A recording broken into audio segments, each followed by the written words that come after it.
आज की बड़ी खबर, नेता प्रतिपक्षी यशपाल आर्य ने धामी सरकार पर बोला हमला।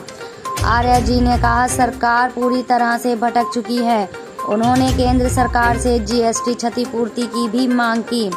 आपको बताते चले कि यशपाल आर्य ने रुद्रपुर का दौरा किया और उन्होंने नगर निगम में जीते पार्षद को भी शुभकामनाएं दी।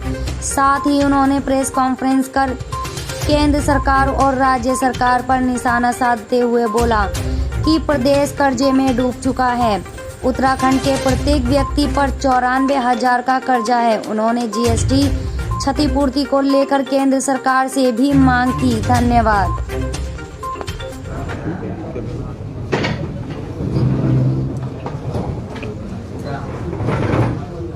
हमारे जिला कांग्रेस कमेटी के अध्यक्ष सम्मानित हिमांशु गावा जी, सम्मानित पुष्कर राज जैन जी, सम्मानित हरीश पटेरू जी, सम्मानित डॉक्टर गणेश उपाध्याय जी, हमारी बहन ममता हलदार जी, सम्मानित संदीप चीमा जी और सौरभ खिलाना जी, मदन जी, और इस अवसर पर उपस्थित हमारे सभी प्रिंट मीडिया के और इलेक्ट्रॉनिक मीडिया के सम्मानित पत्रकार बंधुओं, हमारे साथी सम्मानित पार्षद जी और कांग्रेस के सभी वरिष्ठ कनिष्ठ ज्येष्ठ सम्मानित साथियों, मैं आज खासतौर से सभी पत्रकार बंधुओं से भेंट करने के लिए आया हूं, मुलाकात करने के लिए आया हूं और अपनी बात रखने के लिए भी आया हूं। बहुत समय से आपसे मुलाकात नहीं हो पाई थी मेरी, इसके लिए भी खेद व्यक्त करना चाहता हूं। आइए अशोक जी, आइए। और कुछ विषय ऐसे हैं जो राज्य के वर्तमान हालात हैं, जो राज्य की परिस्थितियां हैं, आर्थिकी है, निश्चित रूप से वह प्रदेश के लिए बहुत चिंताजनक है। जैसा मैंने विधानसभा सत्र में भी कहा था कि 2001 से जब अंतरिम सरकार का गठन हुआ और 2016-17 तक उत्तराखंड राज्य पर 35,000 करोड़ रुपए की उधारी थी, कर्ज था। और 2017 से लेकर 2021-22 तक 5 साल में 70,000 करोड़ रुपए का कर्ज इस 5 सालों में हुआ है। और ये सब लगभग 1 लाख करोड़ 5 लाख के आसपास ये राज्य कर्ज में डूबने जा रहा है। और जो उधारी है और जो इंटरेस्ट है, ब्याज है, जो कर्ज लिया है और जो ब्याज है, वह ब्याज और कर्ज लगाकर 11,000 करोड़ रुपया प्रति वर्ष हर साल राज्य सरकार को देना है। और इसी वित्तीय वर्ष में जो बजट में प्रावधानित है, बजट में जो व्यवस्था है, वो डेवलपमेंट के लिए, अवस्थापना कार्यों के लिए 700 करोड़ रुपया मात्र है। और उसके ऊपर जो जीएसटी है जिससे हमें केंद्र सरकार पूरे देश में समान वितरण करते हुए जो राज्य सरकार को देती थी, वो 30 जून से वह प्रतिपूर्ति भी समाप्त हो गई है। वो लगभग 5,000 करोड़ रुपया है और ये 5,000 करोड़ की कैसे भरपाई होगी, इसका बजट में कहीं भी जिक्र उल्लेख नहीं है। हमारा मात्र आलोचना करना हमारा मकसद नहीं है, लेकिन जो तस्वीर है इस राज्य की आर्थिकी की तस्वीर है, जो लगातार हम कर्ज में जा रहे हैं। हम 2011 का सेंसस जनगणना को माने तो प्रति व्यक्ति 95,000 रुपया कर्ज में डूबा हुआ है। हर व्यक्ति 95,000 कर्ज में डूबा हुआ है। हम विपक्ष में है, कांग्रेस विपक्षी पार्टी होने के नाते ये सारी चीजें जनता के सामने लाना चाहती है और हम केंद्र सरकार से, हमारा धर्म भी है कि हम केंद्र सरकार से मांग करते हैं जो जीएसटी का जो समान वितरण के आधार पर उत्तराखंड राज्य को भी उसका हिस्सा मिलता था और वो 5,000 करोड़ रुपया लगभग था और 5 सालों में, आने वाले 5 सालों में वो कर्ज कितना हो, वो जीएसटी का जो भार जो मिलता था वो 25,000 करोड़ रुपया होगा। मैंने कहा ना कि उसकी प्रतिपूर्ति, उसका कैसे हम बजट में व्यवस्था करेंगे, कैसे भरपाई करेंगे, ऐसा कहीं प्रावधान नहीं है, कहीं प्रावधानित नहीं है। हम केंद्र सरकार से कहना चाहते हैं, मांग करती है राज्य के हित में, कांग्रेस विपक्ष में है और हमारी जिम्मेदारी भी है। हम केंद्र सरकार से मांग करते हैं कि जो समान आधार पर केंद्र और राज्यों के बीच में जीएसटी को विभाजित किया जाता है, पैसा दिया जाता है, उससे 70-80% इस राज्य सरकार को मिलना चाहिए। यह मांग कर रहे हैं जिससे कि यहाँ की अर्थव्यवस्था में थोड़ा बहुत मरहम लग सके, रियायत मिल सके। अगर राज्य सरकार ये नहीं कर सकती है, केंद्र सरकार यह नहीं कर सकती है, तो जीएसटी की जो प्रतिपूर्ति की अवधि है उसको 5 साल और बढ़ाया जाए। हम केंद्र सरकार से ये मांग करते हैं। कई विषय हैं, लेकिन आज का मुख्य विषय एजेंडा, हमारा कांग्रेस का एजेंडा यहीं पर है कि हम चाहते हैं कि राज्य की दशा, राज्य की दिशा को मजबूत करने के लिए जो बड़ा जनादेश भारतीय जनता पार्टी को मिला है, उसको लक्ष्य रखते हुए केंद्र सरकार ने और राज्य सरकार ने इसमें पहल करनी चाहिए। और दूसरा, जो 100 दिन का कार्यकाल है, जिसके लिए पूरे प्रदेश में एक जश्न मनाया जा रहा है, बैठ जाइए, जश्न मनाया जा रहा है और आयोजन हो रहे हैं।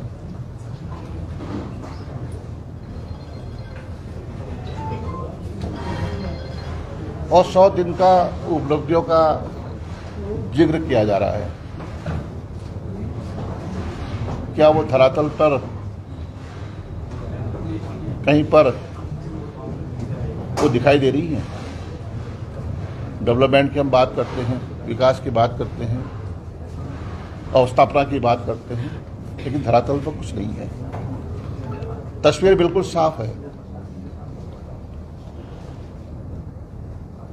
दुर्भाग्य है कि जो कैग की रिपोर्ट है,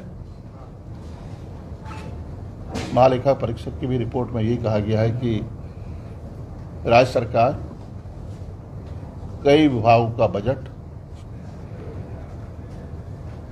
मार्च के अंत में जो साल का आखिरी महीना होता है मार्च, जिसमें बजट को खर्च करना लाजिमी बाध्यता होती है, उस खर्च को भी मार्च में किया। वो सब बजट उस मार्च के महीने में खर्च किया गया है। सिंचाई विभाग जैसा महत्वपूर्ण विभाग, जिससे हमारे किसान, छोटे मझोले बड़े किसान जुड़े हुए हैं, नलकूप खराब हैं, नए नलकूपों की मांग है, सिंचाई गोले नहरें सब ध्वस्त हैं, पॉन्ड्स नहीं है, ये जलाशय बनने हैं, लिफ्ट स्कीम बननी है, लेकिन 46% रुपया सिंचाई विभाग खर्च नहीं कर पाया। ये मैं नहीं कह रहा हूं, ये खुद जो आंकड़े पेश किए गए हैं वो बोल रहे हैं। अंतरिम बजट 4 महीने का अंतरिम बजट प्रस्तुत किया गया। अगर इसको 1 महीना किया जाता तो उसके बाद सप्लीमेंट्री बजट के बाद तत्काल अगर हम लाते, एनुअल बजट लाते, वार्षिक बजट लाते, तो उससे और तेजी से काम होता, पैसा खर्च होता। अब ये मार्च का महीना है, अप्रैल शुरू हो चुका है, मार्च का महीना, मार्च में बजट सत्र प्रारंभ हुआ। अब अगला ये महीना कौन सा है? बारिश का मौसम है। जून में हुआ, मार्च में नहीं, जून में, मार्च नहीं, जून, 14 जून को सत्र प्रारंभ हुआ। अगर 1 महीने का सत्र होता, लेखानुदान लाते और उसके बाद वार्षिक बजट आता, सामान्य बजट आता, तो हमारे पास काफी समय होता। अब जुलाई में क्या, जुलाई का महीना है, अगस्त का महीना है, सितंबर है, ये महीने बारिश के महीने हैं। ये बजट का धनराशि खर्च नहीं हो पाएगी और धरातल पर कुछ दिखाई नहीं देगा। गैरसैंण इनकी प्राथमिकता है, गैरसैंण के बजट में व्यवस्था नहीं है, कोई अवस्थापना के लिए, बुनियादी ढांचे को मजबूत करने के लिए कोई व्यवस्था नहीं है। तो हमारा कहना यह है कि राज्य सरकार ने 100 दिन के जो आपने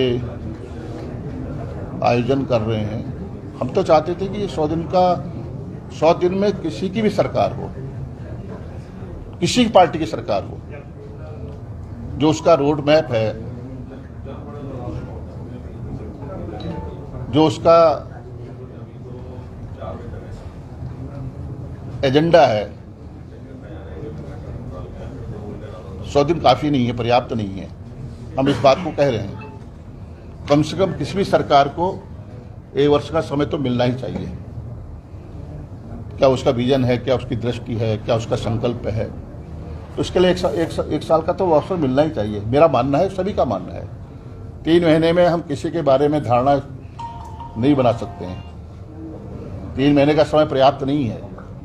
हम चाहते हैं कि सरकार को 1 साल के बाद हम इनसे पूछें कि आखिरकार आपने क्या किया। लेकिन 3 महीने का लेखा जोखा जो पेश किया गया है, उसमें कहीं भी सरकार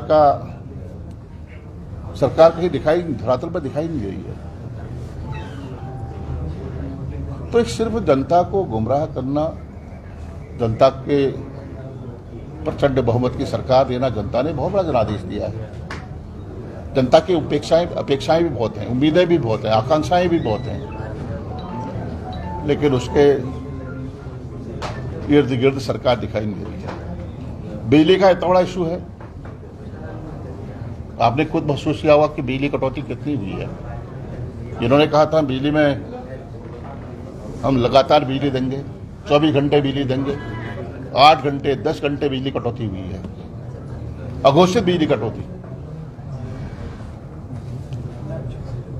कम से कम कोई जाता है ना, घर कहीं जा रहा होता, कह रहा मैं जा रहा हूं अभी, वो जा रही है बिजली, ये बता के नहीं जा रही है मैं कब जा रही हूँ करके, कब आऊंगी करके, पता ही नहीं चल रहा। अघोषित बिजली कटौती, हमारे किसानों के कामकाज ठप्प हो गए, नलकूप बंद हो गए, बच्चों की जो पढ़ाई थी, सीबीएसई बोर्ड के एग्जाम थे, इंटर के एग्जाम थे, बोर्ड के एग्ज़ाम थे, जो उनकी प्रतियोगिता परीक्षाएं हैं, जो बिजनेसमैन हैं, जो हमारे औद्योगिक इकाइयाँ हैं, उस पर प्रतिकूल प्रभाव पड़ा है। अब इन्होंने बिजली में बढ़ोतरी की थी, अब इधर शायद कटौती, इधर शायद वापस लिया है। तो मेरा कहना यह है कि राज्य सरकार का जो एजेंडा था वो उससे भटक रही है, दिशाहीन निराशाजनक बजट रहा है। रोजगार के क्या हाल हैं? अधीनस्थ चयन सेवा आयोग पर उंगलियां उठ रही हैं। अग्निपथ को लेकर जिस तरह से नौजवानों के साथ भविष्य के साथ खिलवाड़ हुआ है, जिस तरह से उनके अग्निपथ के नाम पर, योजना के नाम पर उनका छल किया जा रहा है, धोखा किया जा रहा है, विश्वासघात किया जा रहा है, नौजवान सड़कों पर उतरने को बाध्य हैं। तो कांग्रेस इन मामलों में निश्चित रूप से, हमने कहा कि हम सकारात्मक विरोध करेंगे, हमने कहा हम सकारात्मक राजनीति करेंगे, लेकिन इसके मायने यही नहीं कि कांग्रेस जो जन मुद्दे हैं, जो जनता के बहुत बड़े इश्यूज हैं, उससे पीछे नहीं हट सकती है। उसके लिए हम संघर्ष करेंगे, विधानसभा में भी हम आवाज़ उठाएंगे, सड़क पर भी आवाज़ उठाएंगे, एक मजबूत विपक्ष की भूमिका का निर्वहन करेंगे, निभाएंगे। ये हमारी जिम्मेदारी है, नैतिक जिम्मेदारी है।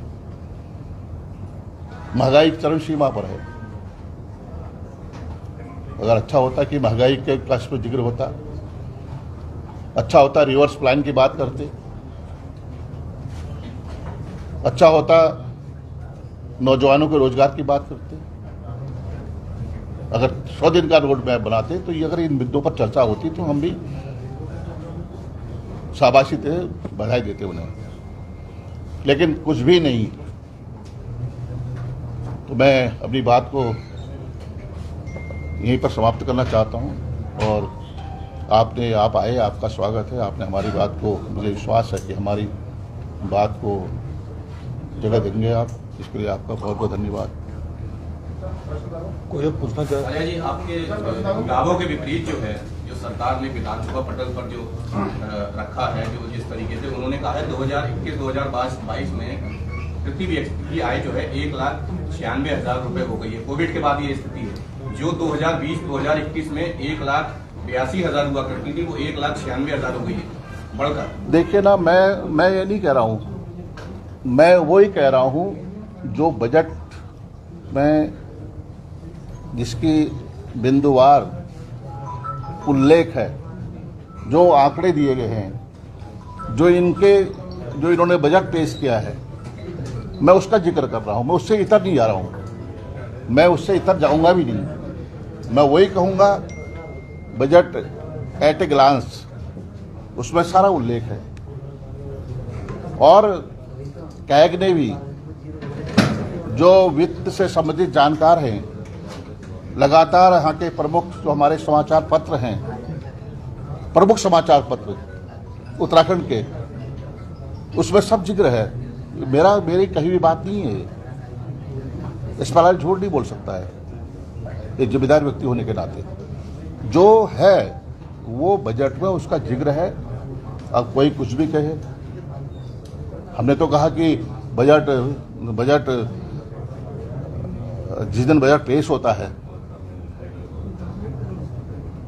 उस दिन के बाद हाउस में प्रस्तुत होता है, लेकिन बजट का कितना बजट का प्रावधान है, ये पहले ही हमारी सारी चीजें समाचार पत्रों में और टीवी चैनल में आ गई।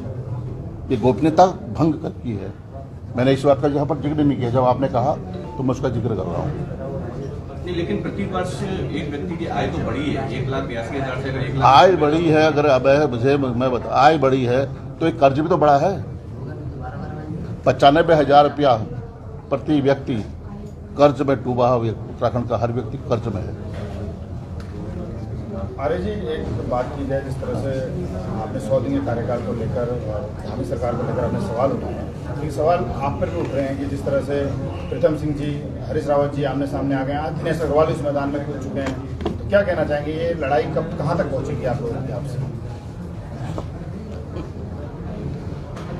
घर की लड़ाई है, घर में ही रहेगी, चिंता मत करिए। कांग्रेस में ये आंतरिक लोकतंत्र है, अपनी बात कहने का अधिकार है, लेकिन घर की लड़ाई सड़क पर नहीं जानी चाहिए, इतना मैं कहूँगा। अरे जी, आज मदन वेस्ट एक बड़ा परिवार है और कांग्रेस को फर्क नहीं पड़ता। आज कांग्रेस संकुचित होता जा रहा है, छोटा होता जा रहा है। आपके युवा कार्यकर्ता आज आपसे नाराज हैं। विधानसभा चुनाव से पहले जिस तरीके से आपके युवा कार्यकर्ताओं ने आपका साथ छोड़ा, तो अब कांग्रेस को कहीं ना कहीं फर्क पड़ रहा है, या अभी भी आप लोग यही कहेंगे कि कांग्रेस बड़ा परिवार है, फर्क नहीं पड़ता? नहीं, मैंने कभी नहीं कहा कांग्रेस बड़ा परिवार होने के नाते कोई फर्क नहीं पड़ता। फर्क क्यों नहीं पड़ेगा? फर्क तो पड़ता ही है, इसमें कहने में मुझे कोई गुरेज नहीं है। कांग्रेस का एक इतिहास है, कांग्रेस का एक पृष्ठभूमि रही है। कांग्रेस ने आज़ादी के लिए काम किया है, कांग्रेस ने देश के निर्माण में भूमिका रही है। और आज कांग्रेस, मैं मानता हूँ कि हम कठिन समय है कांग्रेस के लिए, चुनौतियाँ भी हैं, और हम कह सकते हैं कि कांग्रेस को एकजुट होने की निरंतर आवश्यकता है। और कांग्रेस जब एकजुट होती है तो कोई ताकत कांग्रेस को कमजोर नहीं कर सकती, न हरा सकती है। तो तमाम विषय हैं, उस पर चर्चा भी हो रही है। हमारा उदयपुर में जो हमारा चिंतन शिविर हुआ है उदयपुर में, उसमें भी विस्तृत रूप से चर्चा की गई है, हर मुद्दे पर चर्चा हुई है। ये रोड मैप तैयार किया है कांग्रेस ने, जिसमें युवाओं की भूमिका का जिक्र है। पहली बार चाहे संगठन हो चाहे चुनाव हो, उन्हें युवाओं को 50% की भागीदारी सुनिश्चित की गई है। और ये उदयपुर के जो चिंतन शिविर हुआ था उसमें स्पष्ट रूप से ये एजेंडा, यह प्रस्ताव पास हुए हैं कि 50% भागीदारी युवाओं की कोशिश कर रहे हैं जी। चलिए, थैंक यू भाई। कोई और कुछ ठीक हो गया?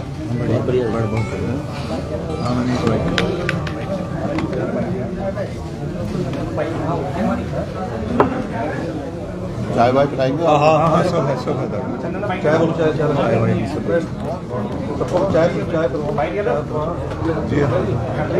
अन्ना जी, तुम गेट पे रहो यार, अब अगली बार उठा देंगे। गेट पे रहो, चाय पे जाएगा गेट। जी चाय बोलो, एक मिनट।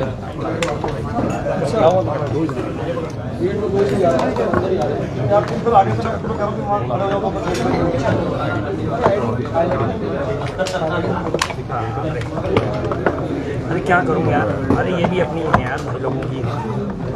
चलो सर, आपने अभी 100 दिन पे सवाल उठाए, लेकिन जो सबसे बड़ा सवाल इस समय कांग्रेस पे उठ रहा है, जो कांग्रेस के हरीश रावत जी हैं और प्रीतम सिंह जी, उनकी लड़ाई सड़कों पे साफ साफ दिखाई दे रही है। तो क्या इससे कांग्रेस कमजोर नहीं होगी? देखिए, जो राज्य के हालात हैं, जो राज्य की आर्थिकी है, और जिस तरह से राज्य लगातार कर्ज में डूब रहा है, जिस तरह से जीएसटी को खत्म किया गया है, जो हमें प्रतिपूर्ति मिलती थी राज्यों को, उसको समाप्त कर दिया गया है। इससे राज्य सरकार को, राज्य को 5,000 करोड़ की क्षति होने जा रही है। हमारी मांग है, एक कांग्रेस विपक्षी दल होने के नाते हमारा धर्म है कि आखिरकार हिमालयी राज्यों में उत्तराखंड आर्थिकी में पिछड़ा हुआ है, और उसकी प्रतिपूर्ति के लिए राज्य सरकार के बजट में कोई व्यवस्था नहीं है। और हम केंद्र सरकार से मांग करते हैं कि जो समान जीएसटी का समान रूप से जो विभाजन होता है राज्यों को, उसमें उत्तराखंड राज्य को 70 से 80% प्रतिपूर्ति के रूप में दी जाए। अगर ये संभव नहीं है तो इसे 5 वर्षों के लिए जीएसटी को इस राज्य में अवधि को बढ़ाया जाए, जिससे कि 25,000 करोड़ का जो 5 सालों में जो क्षति होने जा रही है उसकी भरपाई हो सके। सर वही एक सवाल जो था कि रावत जी और प्रीतम सिंह जी को लेकर जो लड़ाई चल रही है, क्या उसमें कांग्रेस और कमजोर नहीं हो रही है? अब देखिए, निश्चित रूप से हरीश रावत जी हैं, प्रीतम सिंह जी हैं, हमारे परिवार के वरिष्ठ साथी हैं, वरिष्ठ नेता हैं, और हम सब उनसे, हमारे कांग्रेस परिवार सब उनसे प्रेरणा लेते हैं। लेकिन जो आपने कहा कि घर की लड़ाई सड़कों पर, निश्चित रूप से हम सब मिलकर, कांग्रेस जो चुनौतियों के दौर से गुजर रही है, कठिन समय है कांग्रेस के लिए, हम सबको इस बात को स्वीकार करना होगा कि एकजुटता में बहुत बड़ी शक्ति है, और कांग्रेस एकजुट होगी तो निश्चित रूप से कांग्रेस मजबूत होगी।